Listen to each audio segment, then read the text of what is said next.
Hi, my name is Amanda Koerperich. I'm the nursery coordinator here at FCC. Today I want to talk to you about how the Easter season is a time of reflection for me.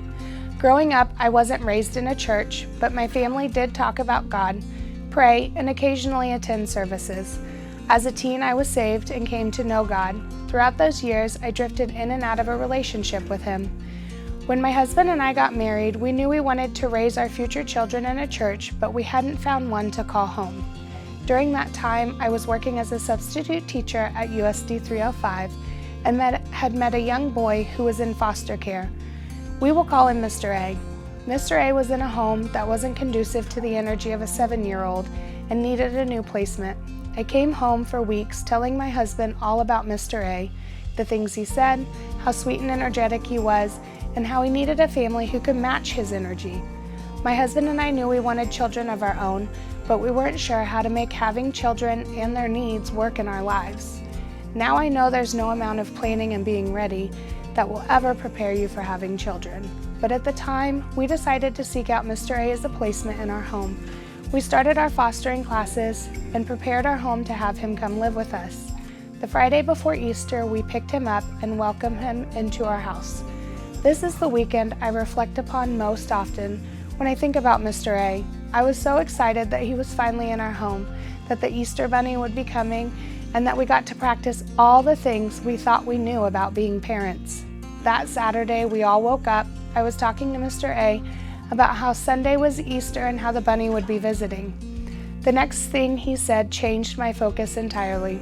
Mr. A looked straight at me and said, "Miss Amanda," that's what he called me at school, "the Easter Bunny is fun, but that's not what Easter is about." I looked at him in shock and asked him to explain. He proceeded to tell me that the bunny is great, but Jesus died on the cross, was placed in the tomb, and rose 3 days later to save us from our sins. This is what Easter is all about. I knew this was true, but I could have never prepared myself for how convicted and blessed I felt in that moment. How could a child, 7 years old, in a broken foster care system, from a broken home, having been in so many different foster homes, know this so well? While preparing to talk to you today, I was drawn to Proverbs 22:6, which says, "Start children off on the way they should go, and even when they are old, they will not turn from it."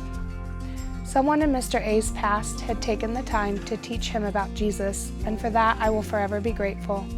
At the time, I didn't know how much he knew, but I knew I needed to feed that piece of him. On Sunday, Easter, we were playing with toy cars when I watched him line them up and start naming them. I couldn't place the names he was using, so I asked him what they were.